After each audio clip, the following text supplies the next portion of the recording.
নমস্কার, আপনাদের সাথে রয়েছে আমি প্রিয়াঙ্কা। আর আমরা দিনভর যে খবরে নজর রেখেছি, ধেয়ে আসছে ঘূর্ণিঝড় রেমাল, আরো শক্তি বাড়াচ্ছে রেমাল, তীব্র ঘূর্ণিঝড়ে পরিণত রেমাল, বাংলাদেশে ল্যান্ডফল ঘূর্ণিঝড় রেমালের দিনভর পুঙ্খানুপুঙ্খ তথ্য আমরা তুলে ধরেছি আপনাদের সামনে। বাংলাদেশের মংলাতে ল্যান্ডফলের প্রবল সম্ভাবনা এবং আজ মধ্যরাতে আছড়ে পড়ার আশঙ্কা। ল্যান্ডফলের সময় সর্বোচ্চ গতিবেগ থাকবে 135 কিলোমিটার।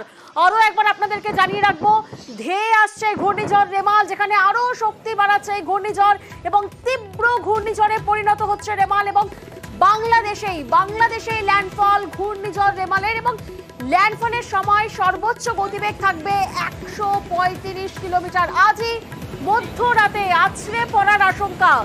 বাংলাদেশের মংলাতে ল্যান্ডফলের প্রবল সম্ভাবনা রয়েছে এবং তখন সর্বোচ্চ গতিবেগ থাকবে 135 কিলোমিটার। অর্থাৎ ধেয়ে আসছে, আরো শক্তি বাড়াচ্ছে, তীব্র ঘূর্ণিঝড়ে পরিণত হচ্ছে ঘূর্ণিঝড় রেমাল।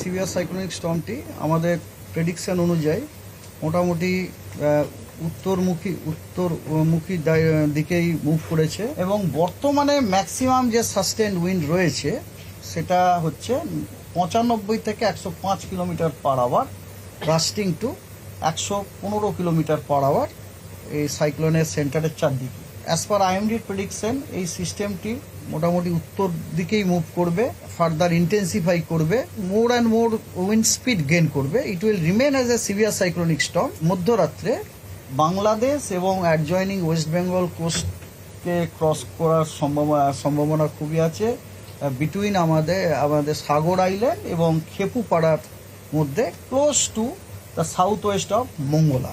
যখন ওটি ক্রস করবে তখন ওর স্ট্রেংথ হবে as a severe cyclonic storm only এবং ম্যাক্সিমাম উইন্ড স্পিড হচ্ছে 110 থেকে 120 কিলোমিটার পার আওয়ার।